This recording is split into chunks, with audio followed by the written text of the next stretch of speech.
that the important thing with breakfast especially is that you get into a routine. I mean, I'm not cooking up crepes one day, pancakes the next, eggs Benedict the next day. I pretty much stick to the same breakfast 90% of the time.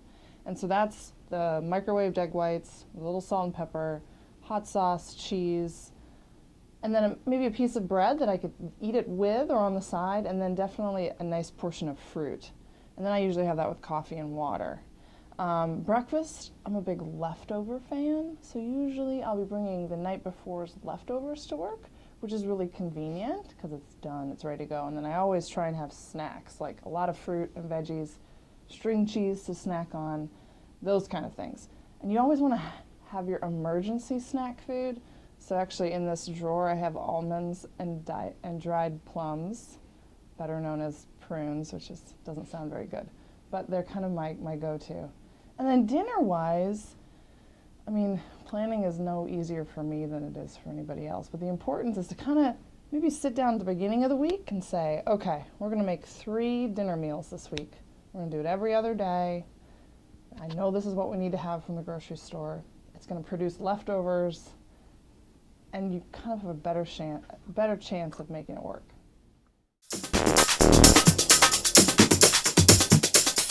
The thing I love to tell my members is Weight Watchers is a game. If you play by the rules, you win.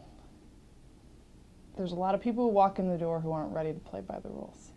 And there's something else called the definition of insanity, and it's trying something over and over again the same way, but expecting different results. Weight Watchers will only work when the person is ready to commit. It's essentially kind of like hitting your bottom with anything. My bottom was a pair of pants during grad school, and I remember them very well. They were new, I went to wear them, and they were already too small. And it was just the tangible trigger I needed. Doesn't mean it's easy, doesn't mean you're not going to have tougher days than others, but it has to be a situation where you say, I'm ready to do this for these reasons. We can play go back and forth our whole lives, but it's not going to get us to the result we want. Water. Gatorade is marketed to be sold. And you know what, I think that probably if we were Olympic athletes, we would be needing to reload something, but we're not. So water's the cheapest, healthiest option out there. Water, water, water, water. Even if you're not working out, especially during the winter, even during the summer, we're in a very dry climate, constantly drinking water. And have something out that triggers you when it's empty to go fill it and to drink on it. Cheap. Refill it. I hate buying bottled water. It infuriates me. Carry your own water bottle. Fill it up wherever there's good water. And don't stress out about electrolytes.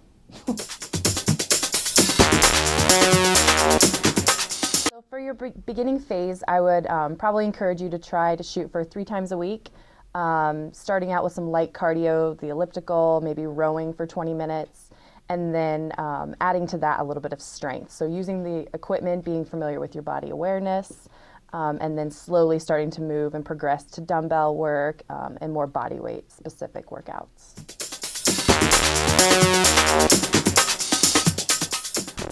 Probably no sooner than 3 weeks. I would really get used to what your caloric intake is, especially at the beginning phase of Weight Watchers.